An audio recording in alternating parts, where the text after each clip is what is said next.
tetujja bakwatibwa nsonyi baana mmwe. Tubabuulire kubanga bwe tutababuulire bino ensi ejja bibabuulira bulala.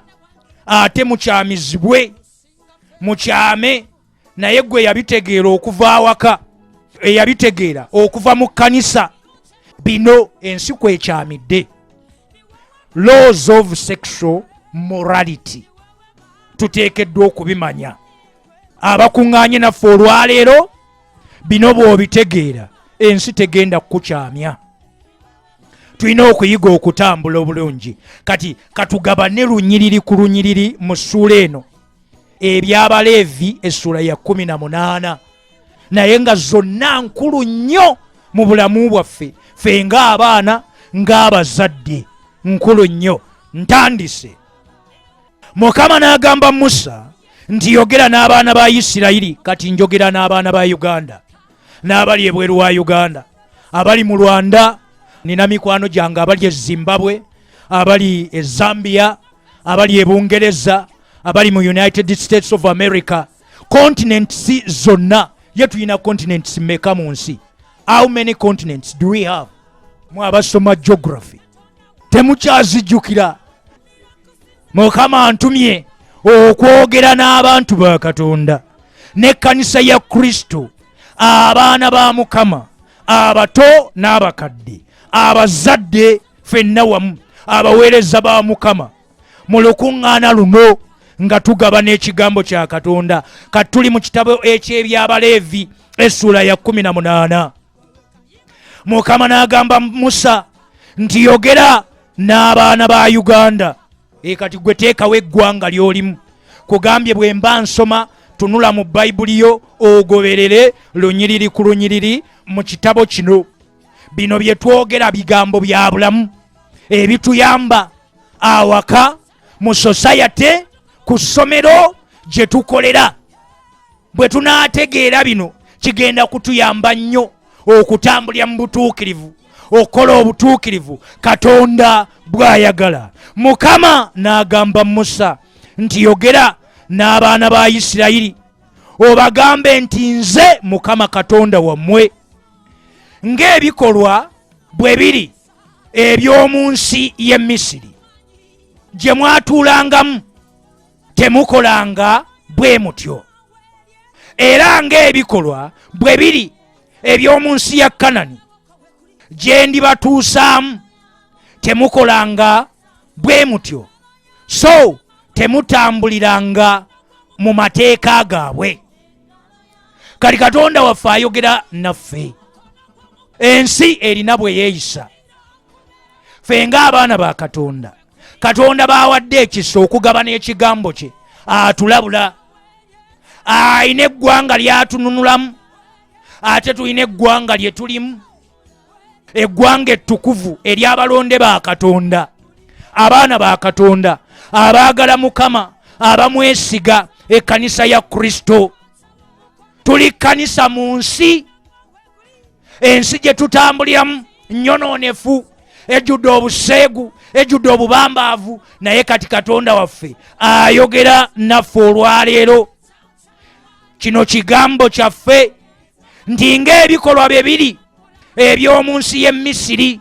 Ensi erina ebikolwa byayo, ensi erina bwe yeeyisa. Ebikolwa nga bwe biri eby'omu nsi y'e Misiri gye mwatuulangamu, temukolanga bwe mutyo. Tetuteekeddwa kufaanana ba mu nsi. Bye beeyisa bwe beeyisa, ffe tetuteekeddwa kubafaanana.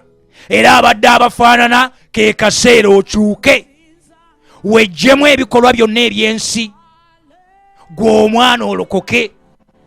Katonda waffe ayagala twekuume ekigambo kye, kye tuba tutambuliramu, kye tuba twekuuma ekigambo kya Katonda, nga kye tutambuliramu, kye tulowoolezaamu emisana n'ekiro. Kati abazadde n'abaana tuweeyo obudde, tuyige ekigambo kya Katonda, twekuume emisango gye, amateeka ge gonna gali mu kigambo kya Katonda. Tukisome, tukifumiitirizeeko, tukitambuliremu, tukirowoolezemu emisana n'ekiro nga tukyekuuma. Tulongoose emitima gyaffe.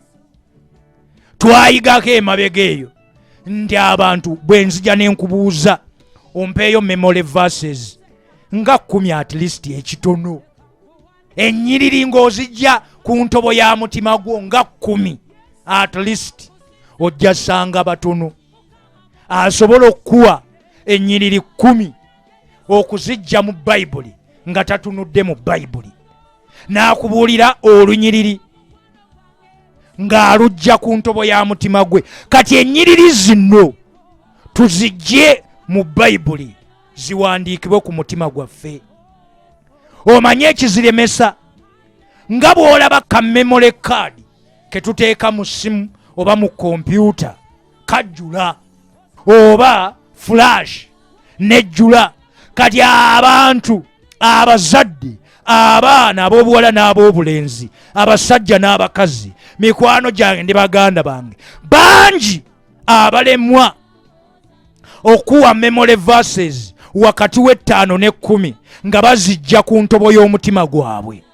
Lwa nsonga nti ebirowoozo byabwe, emmeeme zaabwe, emitima gyabwe gijjuddeko kasasiro ebitagasa, ebitazimba, nga balina busoopu obulabibwa ku TV ng'oli akakunyumiza mwaka ku mwaka. Waliwo obumazeeko emyaka ku TV, oli n'akakunyumiza okuva gye kaava ate takunyumiza kamu, n'akaavaako bwonna ng'abumanyi. Amanyi bufirimu bwonna nga naye bufirimu tebulina kye bumwongerako. Katonda tabusanyukira, tebuzimba, nga byebijjudde ku mitima gyaffe, mu birowoozo byaffe, ku mmeeme zaffe. Tetulinamu kigambo kya Katonda. Ekigambo kya Katonda bwe bulamu. Kati tulongoose memole z'emitima gyaffe, z'ebirowoozo byaffe. Tusome ekigambo kya Katonda kiwandiikibwe ku ntobo z'emitima gyaffe, ku muntu waffe ow'omunda, nga tumulongoosezza. Tunaabe mu musaayi gwa Yesu. Mukama waffe Yesu atubumbemu abantu abajja, abapya. Ekigambo kye kisobole okutuula ku mutima gwaffe, kibeere mu ffe. Atugambye olunyiriri olwokuna mu kitabo ky'ebyabaleevi, Leviticus chapter 18 verse 4, 18 olwokuna, emisango gyange gye muba mukolanga n'amateeka gange ge muba mwekuumanga okubitambulirangamu. Totambulira mu busoopu. Abantu bakoppye ebikolwa ebibi, emize gyonna egisinga gy'olaba mu society. Abantu busoopu bwe balaba bwe batamiira. Batamiira busoopu, batamiira bufirimu, agayimbayimba ago agatazimba, agataliiko mafuta ge bayimba. N'osanga akaana akato kakuba dansi ng'ennyimba eziri secular ez'ensi kazimanyi, tekayinaayo worship n'emu oba praise song n'emu gye kamanyi. Naye nga memole yaako omuzadde yagijjuzaako biyimba biri byamuteekerako ku ssimu, ebirala byabuwemu, bivundu. Bayibuli byetugaana. Atugamba olwaleero twekuume ekigambo kye. Abaana baffe tubateekemu ekigambo kya Katonda. Ennyimba ezisinze era ezitendereza Katonda waffe ze tuba tuteeka munda mu mitima gyaffe, mu birowoozo byaffe. Baana mmwe abali mu kifo kino, nammwe Katonda baaganyizza okuwulira enjiri eno, okuwulira okuyigirizibwa kuno yonna gye muli. Twerongoose. Toyina bw'ogenda kuteeka kigambo kya Katonda mu ggwe, kituule mu ggwe.